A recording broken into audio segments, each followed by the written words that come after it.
Okay, today's daf we're going to learn is Shabbat Kuf Chaf Gimel. We're going to start at the very top of the page. What we saw yesterday was the Mishnah, which talked about kelim that one can carry on Shabbat, what is allowed to be carried and for what purpose. So we talked about what we call klisha melachto li'isur. A klisha melachto li'isur is something that's used for forbidden purpose, and we allow it to be moved, what we call litzorech gufo, if one needs to use it for a certain purpose, okay, for a purpose that's allowed, obviously, that's permissible. So we saw yesterday, one of the cases in the Mishnah was a cornice lefatzea boa to egozim. We take a mallet and we use it to crack open a nut. So we're going to see actually today 4 different opinions about what this mallet was, what type of mallet.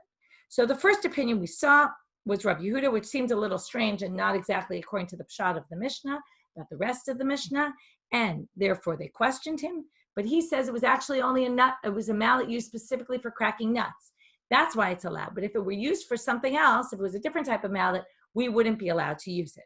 And then they question him, but the other cases in the Mishnah sound like we're taking something that's generally used for forbidden purposes and using it for this. So then Rabba said it's a cornish shel napachim. I actually explained it as a glass blower because I was thinking of linapach to blow, but actually they say it's a blacksmith's mallet. I saw that after class.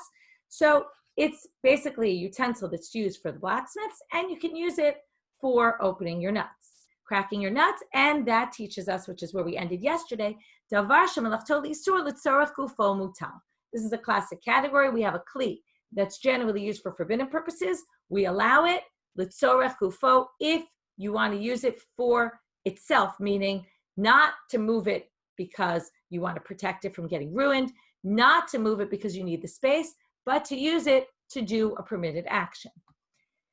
Before we get to the other 2 explanations, Abai is going to question Rabbah, so we're just kind of moving off to the side and dealing with this opinion. Here we have a source that says, Midocha, it's a Mishnah that's coming up further on, right? I think it's in the Mishnah. Midocha im yesh bashum metaltalinota, v'im lav ein metaltalinota. If you have a mortar, where that's where you grind things up, if it still has the garlic in it, then metaltalinota, meaning then you can move it because it's functioning as a utensil for carrying the garlic, right? The garlic that you presumably crushed before Shabbat. V'im lav, but if it doesn't have the garlic in it anymore and it's empty, ein metaltalinota.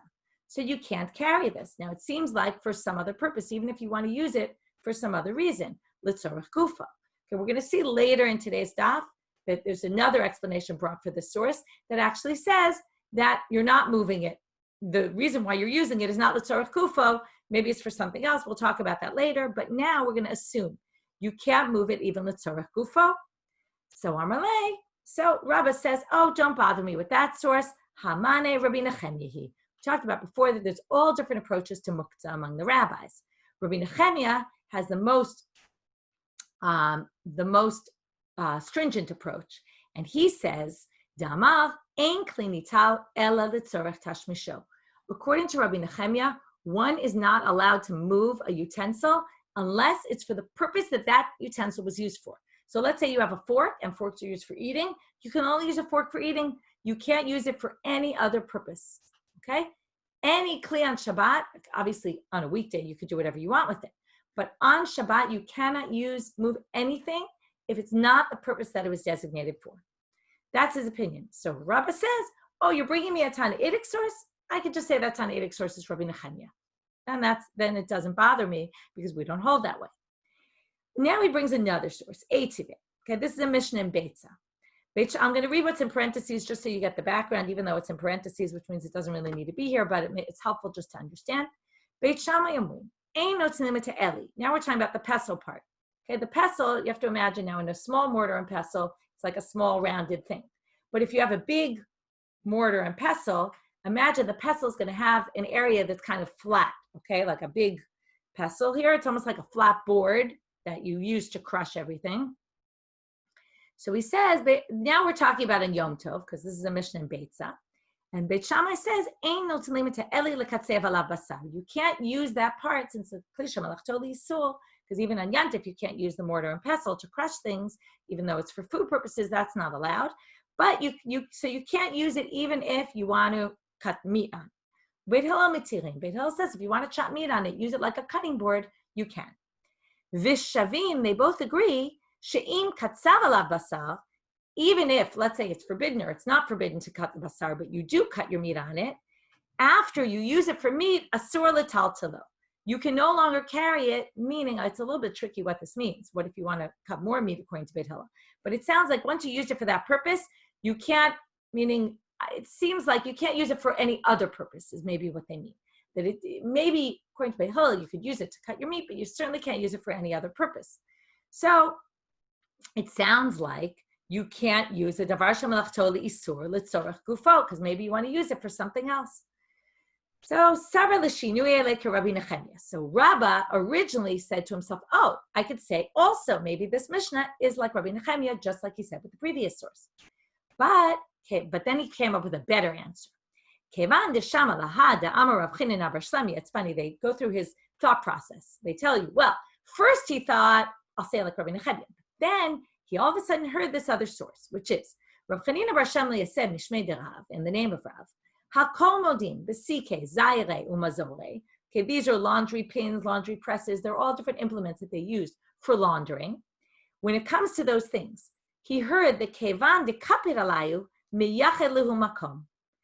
Since people are very careful about those items and they only use them for particular purposes, they're only used for the purposes that they're designated for. And this is what we talked about the other day, which we call muktzah machmat chesron kis.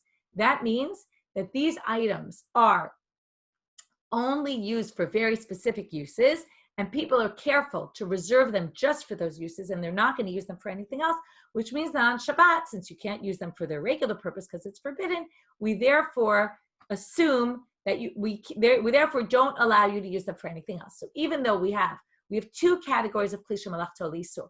We have a regular klisha melachto l'isur, and then we have a specialized klisha melachto l'isur, which in halacha is called muktzah machmat chesron kis, because there's going to be a financial loss. If you use this and you ruin it, well, then you won't be able to use it for what you really need it for. So of course you're not going to use it for this. Chesron kis means you're going to lose money on it. So therefore, once he heard about these laundry implements, that since people are careful about them, they specifically put them aside. This is, again, muktzah is what we call set aside. They're set aside for particular use, and therefore, they're muktzah. So therefore, he says, when it comes to both these questions, the midocha and the eli, I can say very simply, oh, the mortar and pestle, those are specialty items. So that's why you can't use them. But it doesn't say anything about this cornus of a blacksmith. The blacksmith's mallet is something that's not a specialized item. And therefore, that can be used l'tzorach gufo, whereas klisha melachto that's muktzah machmat chesron kis cannot be. Okay, and therefore, all the questions you brought on me by are not questions, because then we're talking about apples and oranges, basically. Next opinion. Remember, we said there's 4 opinions about what type of cornus, what type of mallet we're using. So Itmar, Rabbi Chia bar Abba Amar Rabbi Yochanan, he says the name of Rabbi Yochanan, cornus shel zavim shaninu.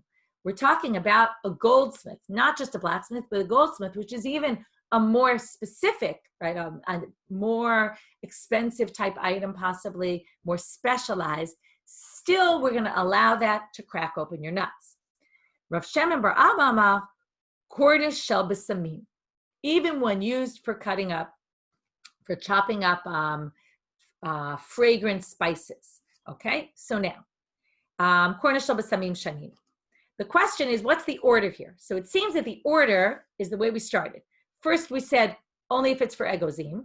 Then we said, right, even if it's the shel napachim, even if it's shel zavim, and even if it's besamim, you can still use it. So we kind of go up in order, and that's what the Gemara is going to say here.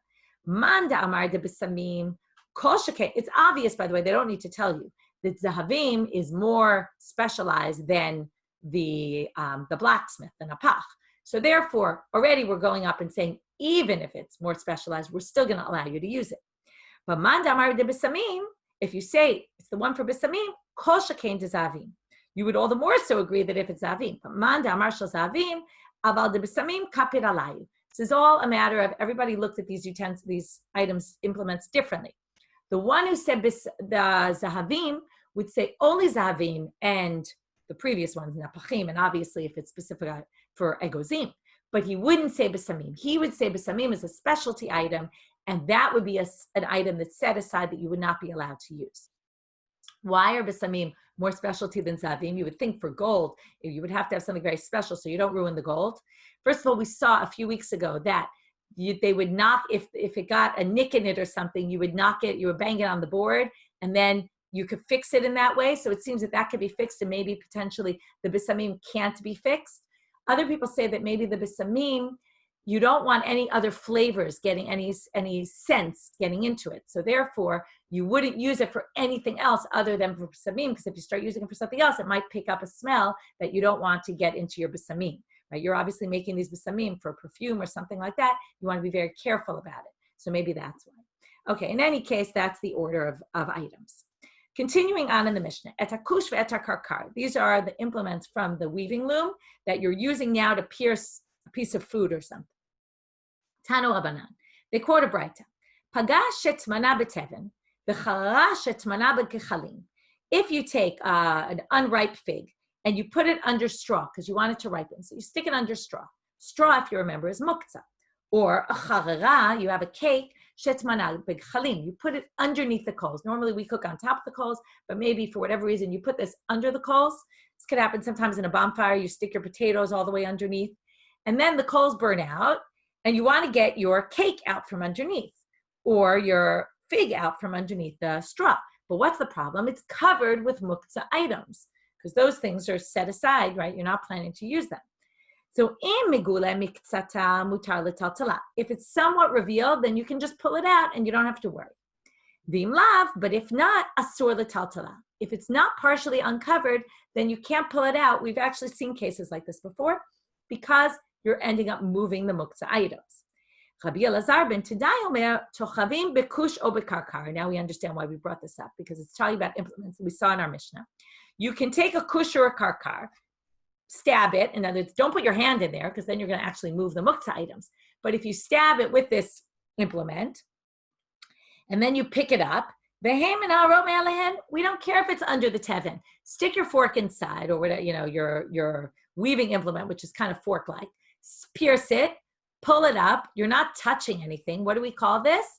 Tiltul min hatzad. This means you're causing the muktzah stuff to move, but you're not actually moving it directly. It's kind of indirect. So he says, why don't you do that? Okay, that's Rabbi Elazar ben Tidai. And Amar Rav Nachman halacha ke Rabbi Elazar ben Tidai. He actually paskins that way, Rav Nachman. So the Gemara now questions Rav Nachman and says, L'meimer desavar Rav Nachman tiltul min hatzad lo shmei tiltul. He thinks it's not tiltul. And we're going to show somewhere where Rav Nachman seems to say that it is tiltul. V'hamar Rav Nachman, hai pugla milamala lamata share, mimata lamala asir. Now we're going to talk about a radish. This I think we actually saw earlier in the Masechet. This was, on Mem Gimel Amabed it came up. Rav Nachman says, if you have a radish, it depends what form the radish is in the ground. If you put a radish in the ground and you want to pull it out, remember, this is that you put the radish in the ground after it grew. It's not that it's in the ground growing and you want to detach it. That, of course, you can't do. That's tolesh. But let's say it's under dirt. Depends on the way it's under the dirt. I put on the sheet today, I put a little chart, okay? So if it's milamala lamata share, mimata lamala asir.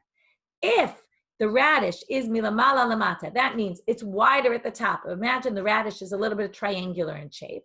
Okay, I made a perfect triangle. It's not going to be exactly a perfect triangle, but it's triangular in shape. So it's narrower on one side. So we're going to say if it's wider at the top and then narrower at the bottom, and then you can pull it out. Why can you pull it out? Because at that point, you're not moving any dirt when you pull it out.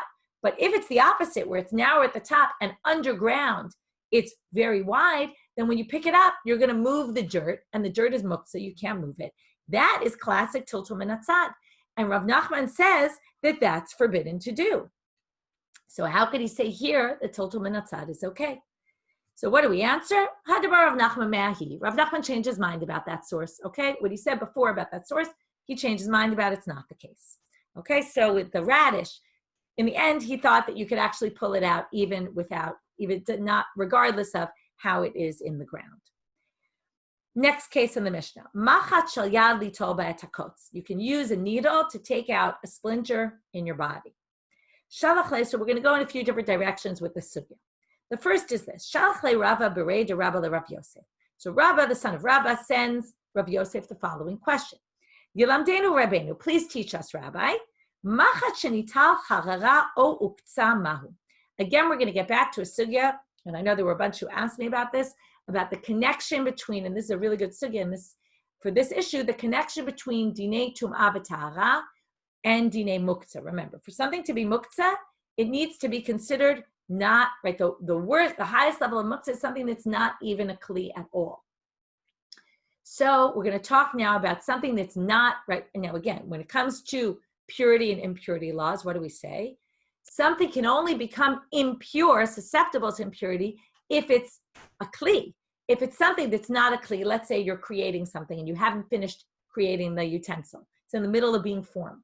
So even if maybe it's useful for some purpose, it's not yet a kli, and it can't be susceptible to impurity. So the question is, we're going to use the same criteria for Tumah as we are for Shabbat. Many of the sugyot we saw before, we did. This sugya today is going to start making some distinctions possibly. So now we say, what if you have a needle that the eye of the needle gets ruined and it's no longer there? Or uktzah, or the tip of the needle, which is the important part of the needle, is broken. Mahu, what's its status? Can you use it on Shabbat or not? Is it muktzah? So Amarle, now normally what would you say? This is no longer useful, and therefore, if it's no longer useful, we're going to call it muktzah. If it is useful, we already learned in our Mishnah, well, you can use it, obviously not for sewing, but you can use it to remove a splinter. So they say, oh, let's learn it from our Mishnah. Amarle, Tani Tua. Rav Yosef says, it says in our Mishnah, Machat shayad litoba takotz, you can use a needle to take out a splinter. Now, you clearly don't need an eye of a needle to take out a splinter. So therefore, what do we say? If the eye of the needle is ruined, since it's still worthy to be used to take out a splinter, it must still be considered not muktzah for Shabbat, and you can actually use it to take out your splinter. Or maybe if you have some other purpose. So Rav Yosef says it's not muktzah. But Eitive, now they question him and they say, but wait, look at the following source, and it's a Mishnah in Kelim. It says there, when it comes to Tumah and Tahara, Machat shenital charara o uktzah tehora. If, let's say, it became impure while it was a good needle, and then it gets damaged, the eye of the needle gets destroyed, or the tip breaks off, it's now, all the impurity leaves the item. Forget about whether it's susceptible to impurity. Once it's impure and then it breaks, it now becomes pure again. Doesn't carry impurity. So what do you see? It's not a utensil when it comes to Tumah and Tahara. So you would think if it's not for Tumah and Tahara, then it's also not going to be a utensil for Shabbat, and it's going to be muktzah. So comes Abaye and he says, Amar Abaye, Tumah Shabbat karami. Now, like I said, until now we keep thinking Tumah and Shabbat are the same. Comes Abaye and he says, why are you bringing a question from Tumah when it comes to Shabbat? Those are two different categories. Why? Tumah, what do you need for Tumah? Kli ma'aseh be'inan. In order for something, if you want to say, is this utensil susceptible to impurity, it has to be a utensil that's valid for use for that utensil. Meaning, if it's a needle, then it has to function as a needle. If it no longer functions as a needle for sewing, then it's no longer a kli for Tumah and Tahara purposes. But le'inyan Shabbat, what is something, again, where we keep talking about for muktzah, it has to be midi dechazu be'inan. Has to be usable for something. That's the whole reason why a klisha melachto isur can actually be used on Shabbat for some other reason. Because even though we can't use it for its forbidden, or its normal, regular forbidden purpose, we can use it for something else. It can be usable to take out a splinter, for example. So for Shabbat, you don't need it to be used for what it normally is used for. As long as it's worthy of something, it's fit for use, then that makes it a kli. So he basically all of a sudden knocks out things we've talked about before and says there's different criteria for Tumah and Tahara. For Tumah, it has to be its unique purpose. It has to function the way it always functions. For Shabbat, it just has to function in some way. So that's Abaye. And since this needle can be used to take out a splinter, therefore it's still valid, it's still usable on Shabbat. So we're going to say it's not muktzah, right? You can use, and as it is muktzah to the extent that it's klishma of tol isur, but it can be used if you need it l'tzorach gufo. Amar Rava, man kamotiv shapir kamotiv. Rava obviously disagrees with Abaye as usual, and he says no. The question was a good question. Midilinian tuma lav manahu, linyan Shabbat nami lav manahu. Don't worry, Abaye just rejected what we've been saying all along, but comes Rava and he says, what are you talking about? It's the same criteria for tuma and for Shabbat. It's all the same. So if it's not going to be makabel tuma, susceptible to impurity, then it's not going to be. So if you take this needle that the eye of the needle broke, got filled in somehow, isn't working, isn't functional, or the tip broke off, also it's going to be muktzah for Shabbat. You can't use it to take out your splinter. Meitive, but now they question him from the following source. And this is, I think, it's the Tosefta in Kelim. Machat bein nekuva bein she'en nekuva mutar letaltala b'Shabbat. V'lo amru nekuva ela linyan tuma bilvad. Rava sounded very nice. They said we're not distinguishing Shabbat and Tuma. But here the Tosefta distinguishes very explicitly. What does it say? It says a needle, whether it has an eye of a needle or whether it doesn't, right? Whether it's perforated or not, one can carry it on Shabbat. The only significance, lo amru nekuva, the reason why they talked about a machat nekuva, is only le'inyan tuma bilvad. Only for tuma it needs to have the eye of the needle, but for Shabbat it doesn't. So here you see clear distinction, an exact distinction Abaye meant. But now Abaye is going to be nice and answer the question according to Rava. Tirgama Abaye liba de Rava bigome askinan zivnin demimel chalayu meshave leimana.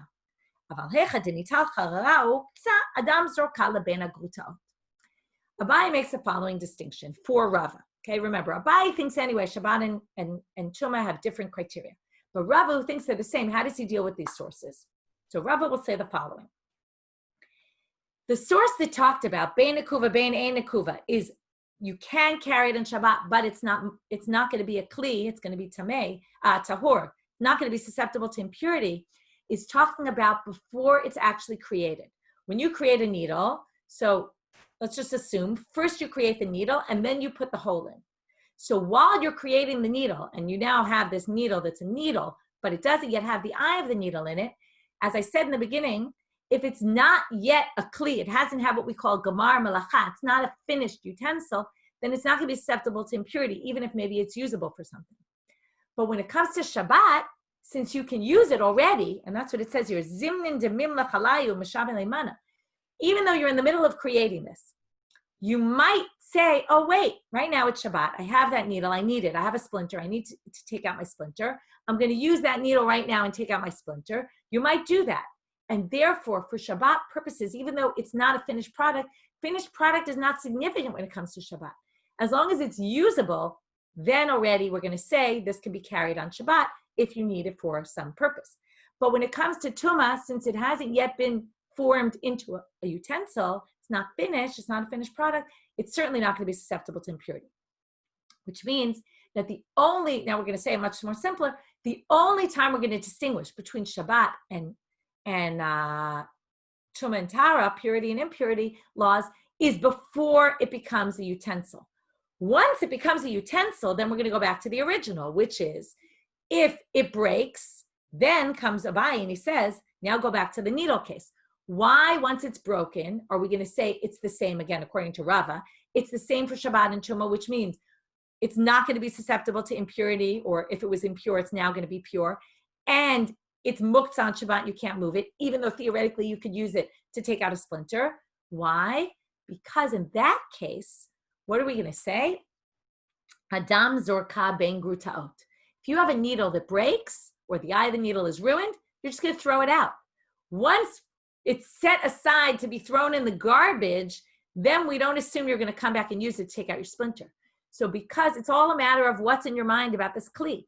So once, right, a needle also isn't worth a lot of money, so you're clearly going to just throw it aside.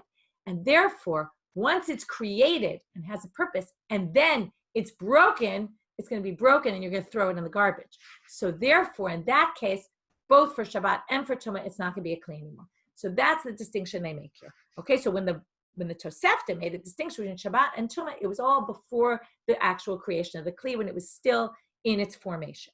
And that's why there's a distinction.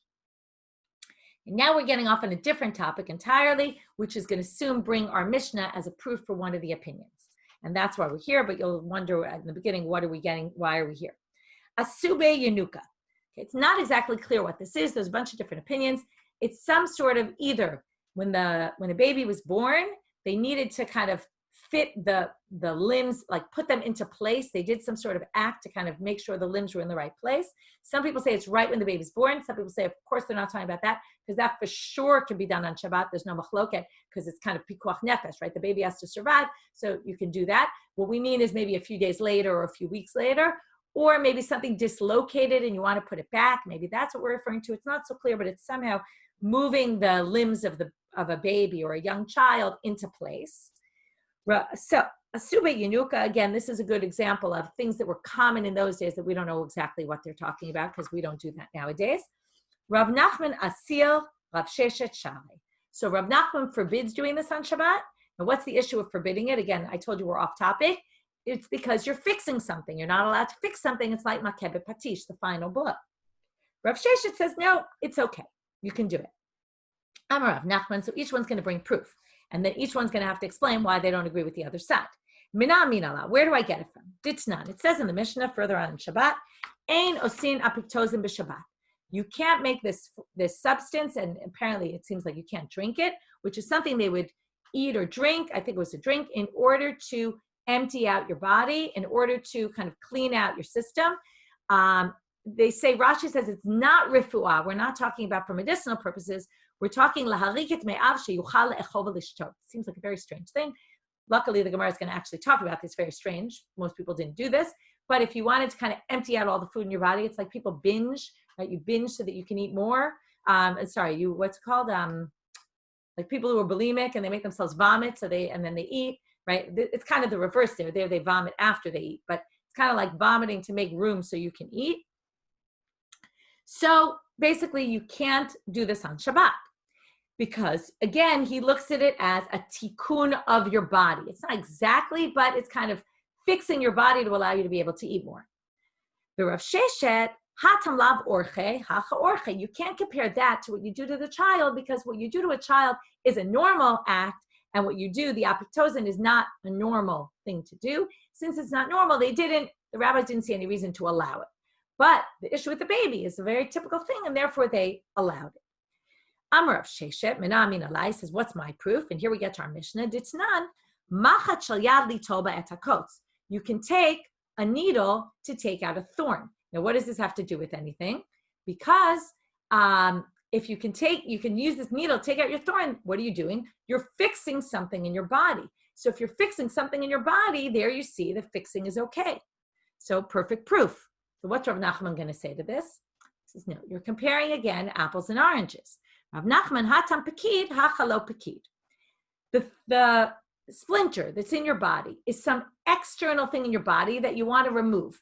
It's like, what's pakid? Pakid comes from or another word that comes from that root is a pikadon. A pikadon is something I give you my item to watch, and then you return it to me, right? You take care of my item.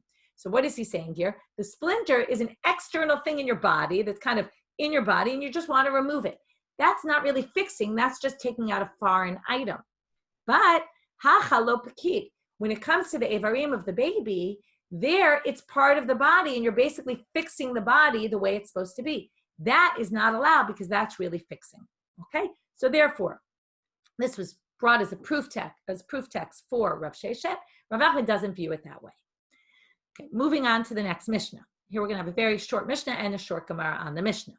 Kanesh shel zeitin, a reed that people use to, Rashi explains, they would put the olives in a basket when you take them off the tree, and they would wait till they soften, and then you could use them for oil, for making olive oil. If you put the olives in a basket and you leave them, so you want to know at a certain point, are they ripe or not? Are they ready to, are they softened enough that I can now make olive oil out of them?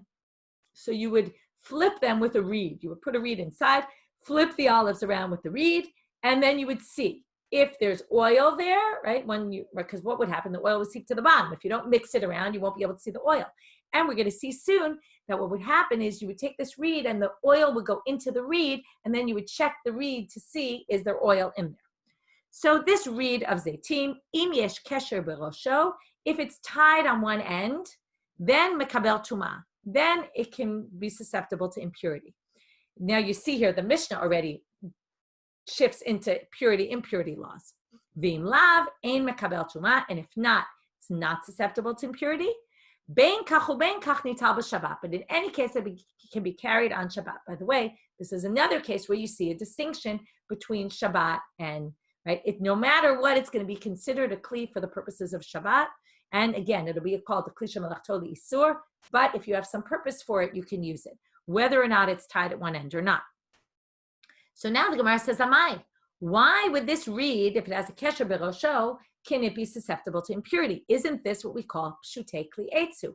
It doesn't have what we call a receptacle, a beit kibul in Hebrew. It's flat for the most part. It's a reed, right? A reed generally is hollow on the inside, but it's still pretty flat, right? It doesn't even, and it's also hollow. It doesn't accept anything. So they say, and what do we know about pshutei kli etz? Only pshutei matechet can be susceptible to impurity, but pshutei kli etz einam mekablim tuma. My timer, why not? Dumia desak be'inam, because it says in the pasuk, or a utensil made of wood, and then it mentions a few others, and then it says, or a sak. Sak is a bag, and what's a bag? Well, a bag has a receptacle. Likewise, the kli etz is going to have a receptacle in order to be impure. So Tana Mishmei Rabbi Nechemia, how do they explain this? This is what I said before. If it's tied on one end, then when they flip around, when they move around the olives, if there is oil, some oil will seep into the reed. When you take the reed out, you're going to look inside the reed and you're going to see, or tip it over and see if there's any oil collected inside, which means that this reed becomes a reed that actually has a receptacle and can be used. Okay, new Mishnah. Rabbi Yossi Omer. And from here, we're going to get into the whole background and history of Dinei Muksa, which we're going to start today. Rabbi Yossi Omer, Kol HaKelim Nitalim. He has the opposite approach of Rabbi Nechemia. Rabbi Nechemia said nothing can be carried, right? Everything can only be used for its own use, and you can't carry anything not for its own particular use, and obviously then not Kli Shemalachto Isser or anything. Comes Rabbi Yossi, says, Kol HaKelim Nitalim, you can actually carry any implement you want, except for Chutz Min HaMasar HaGadol V'Yatet Shel Macharesha, except for a big saw and an implement that they used in plowing. Okay, these are big items. They're specialty items. People don't use them for any other reason other than this.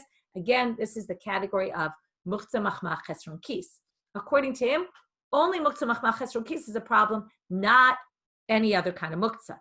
Any of those other things are not Muktzah, according to him. So regular Machad or any of those things are not even Kli Shemalachto Isser, right? They're not Muktzah at all. Amar Rav Nachman. Now they're going to say, right? Rabbi Yossi said only two. But the Gemara is going to now say, all the rabbis are going to, who obviously lived a few generations later, are going to say, well, add to the list things that are like those implements. So they're each going to add a bunch of things. What can I add? Ochle de kutzra. This is a Launderers Sprinkler. They would use it to sprinkle water. It was an implement with holes in it. They would sprinkle water on the clothing while they were cleaning them, I guess. Is like a Yatet Shel Macharesha. It's also a specialty item, Damya. Okay, it's like that, and therefore it'll be forbidden.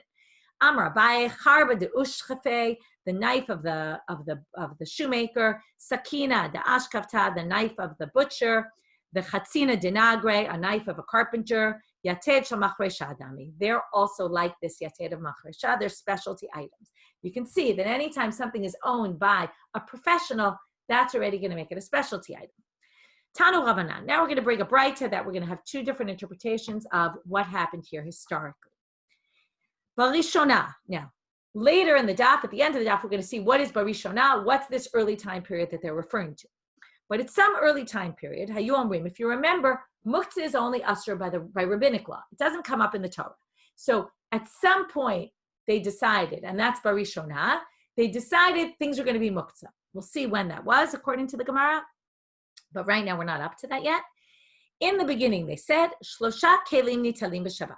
Only 3 items can be carried. Now, they started off and they forbade, they went cold turkey. They said nothing is allowed other than the only things we're going to allow you to carry are miksoa shel dvela, a knife that you use to cut this fig cake, zuama listarin shel kdera.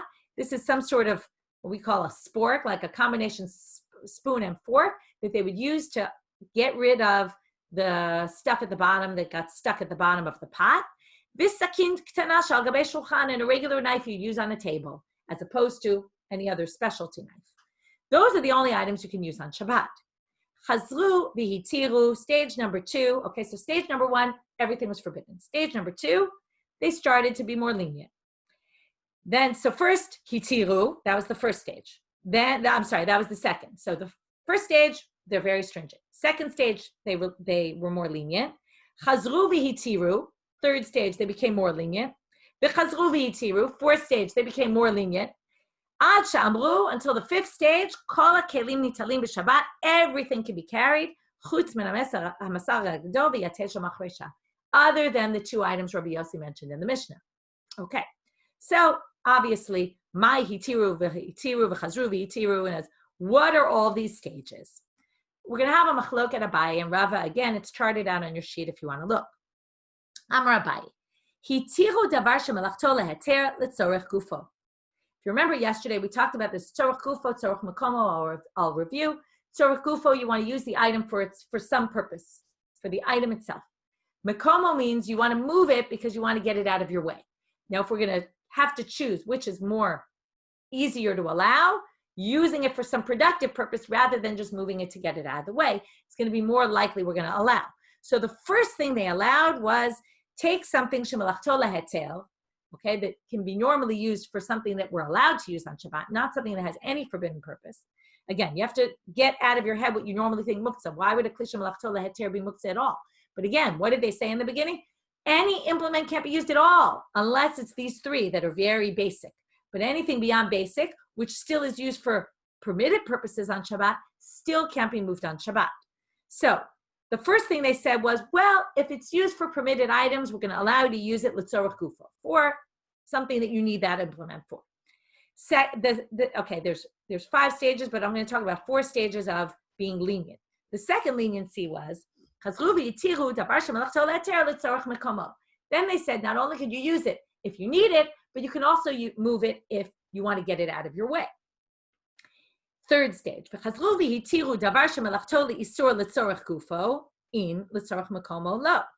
then they said, well, now the next stage is to allow. Now notice what they don't allow. They don't allow mechama letzel, to protect the item. Okay, that's not listed here. If you have some kli shemalachto leheter, and you just want to protect it, you can't move it according to this, okay? So now, if now the third stage of leniencies, if it's something forbidden, will allow you to use it like this cornus of a blacksmith, you can use if you want to crack open your nuts, l'tzorech gufo, but not l'tzorech makomo. And according to Abaye, it never becomes permitted l'tzorech makomo. Only if you need it to crack open your nuts, but not if you're going to use it for something else. Right, just because you need the space. V'adayin, now there's still a 4th stage. Adayin biyado chat'im b'shtei yadav lo. This only counts for implements that can be held in one hand, but implements that can be held in 2 hands that are already heavier, and maybe you designate a space for them, are not yet allowed. Ad she'amru, until they said, kol ha'kelim nitalim b'Shabbat afilu b'shtei yadayim. And that was the final heter. Even if it's a little bigger that you carry it in 2 hands, we're still going to allow you to move it if you need it for itself. Amalei Rava. Rava says, I don't get you, Abaye. Michti hitiru katane. Once they said hitiru, male l'tzorech gufo, male l'tzorech makomo. Gufo and makomo go together. It's true that maybe you're a little less likely to allow you to move something for its space, but once we allow gufo, we allow makomo. And therefore, you kept distinguishing between stages. I think all those happen at one stage. And according to Abaye, even l'tzorech makomo is not allowed for davar shemalachto le'isur, and Rava is going to think it is. So Ela Amar Rava, hitiru davar shemalachto leheter, bein l'tzorech gufo, bein l'tzorech makomo. First leniency, davar shemalachto leheter is allowed both l'tzorech makomo and l'tzorech gufo. Second stage, chazru v'hitiru mechama letzel. According to Rava, they then allowed not only if you need the space or you want to use it, but even if you just want to move it to protect the item. It's going to get ruined where it is, you're allowed to move it. What can't you do, by the way? You can't move it for no reason at all. This is very interesting. If you have a kli shemalachto leheter, something that's totally permissible, like you have a fork, you can use a fork. But if you're moving the fork for absolutely no reason, now why you would do that, I don't know. But if you have no purpose whatsoever to move that fork, on Shabbat, you're not allowed to move it. Okay, that's what comes out from you. So the second leniency was mechama letzel. If you want to protect the fork from getting ruined, then of course you can move it, but not if you have no reason at all. V'chazru v'hitiru, third stage. Davar shemelachto le'isur l'tzorach gufo u'letzorach makomo. Now, davar shemelachto le'isur becomes permitted both for its own sake and for needing the space. In that, yes, but mechama l'tzel lo. But you can't move it if you just want to protect it from getting ruined. That can't be done. V'adayim, what's the fourth stage? Now, instead of saying yad achad shtei adayim, he thinks no matter what was fine, but he distinguishes between adam achad, v'adayim, ba'adam achad im b'shtei minei adam lo.